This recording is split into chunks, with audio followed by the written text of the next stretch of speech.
Now I would like to show you a game which was very important for my chess career. In fact, this was the game which made me in the year of 2004 world champion. So undoubtedly a very happy memory.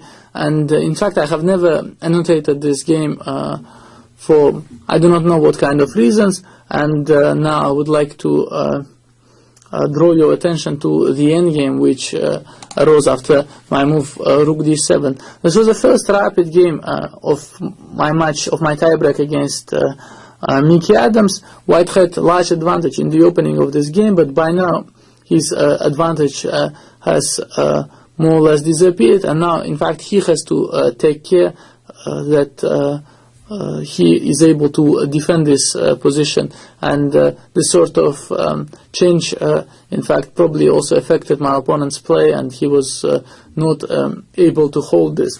But let's proceed with the moves. So he went rook c5, f6, and now he took f takes g6, because it is also clear that after knight d6 the pawn is attacked and he should take this fg6, hg6. Now let us try to understand this position. Now we both have 3 pawns, and this is usually not so much, and white has a bishop and the passed pawn on b2. So many might actually believe that white is better, but on the other hand the concrete properties of this very position are such that the b pawn is not very mobile. After I build up my pieces with rook b7 and knight d6, white will find it impossible to break the blockade on b5. So the b2 pawn in this position is rather a weakness than a strength. Also, black has a very mobile pawn majority. g6, f6, e7, and this majority is also very dangerous once it starts moving. The knight will obtain a very nice outpost on d6, and the white's pawns on the king side are also weak. Whether this would be enough to win a game if my opponent had a lot of time and his composure, I actually doubt, but under the circumstances in a rapid game, his defense proved very, very difficult. He started with bishop e3, rook b7, attacking the pawn, bishop d4, king f7, king g2, knight d6. You see, with every move I try to activate some pieces. Now I am ready to start my pawns moving. Bishop c3, e5. Now you see the white transferred his rook to a1. Maybe hoping that from a1 it will have the maximum flexibility, can go to d1, can go along the a file, and that after knight b2 he has rook b1 pinning the knight and winning some material.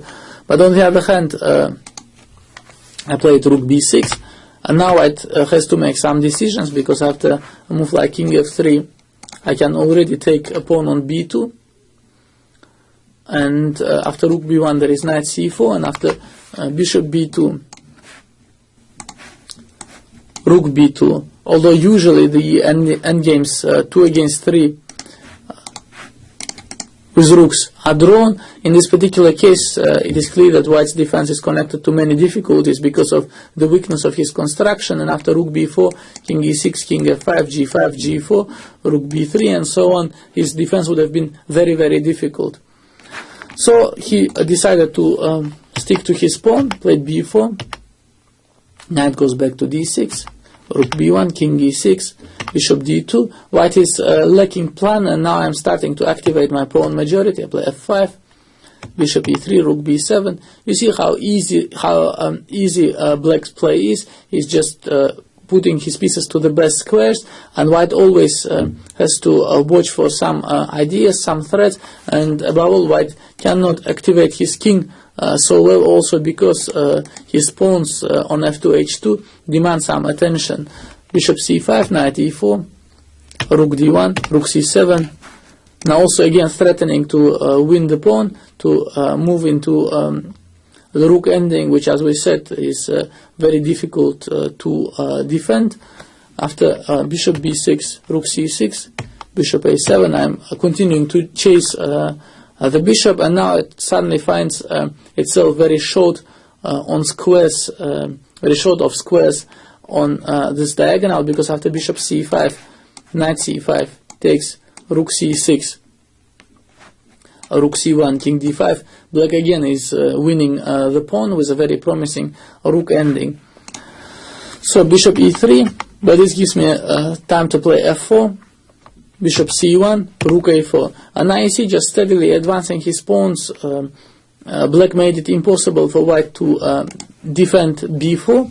So after b5, there is rook b4 winning the pawn, and probably with the winning endgame. So white tried to play rook e1 with an idea that after rook b4, he goes bishop takes f4, g takes f4, f3 with good chances to hold. But on the other hand, black is in no hurry at all. After rook e1, he plays king f5, and now you see that after he picks up these pawns, the avalanche on the king side, g5, g4, f3, after rook b5 in order to protect the pawn, then knight g5 and so on, will just probably be a mating attack. And seeing all this coming, not seeing much of a counterplay, Mickey Adams tried the last trick, went bishop b2, rook b4 and bishop e5, but here to his great displeasure there was the intermediate check f3, and after king f3, king e5, white doesn't have the check the pin f3 anymore. In fact, black is piece up and winning. White still made a couple of moves. I had to resign here because he is also losing the f4 pawn after king f5. This was one of my best endgames, and also, historically speaking, one of the most important games I have ever played in my life, and I hope you liked the technical part quite as much as I did.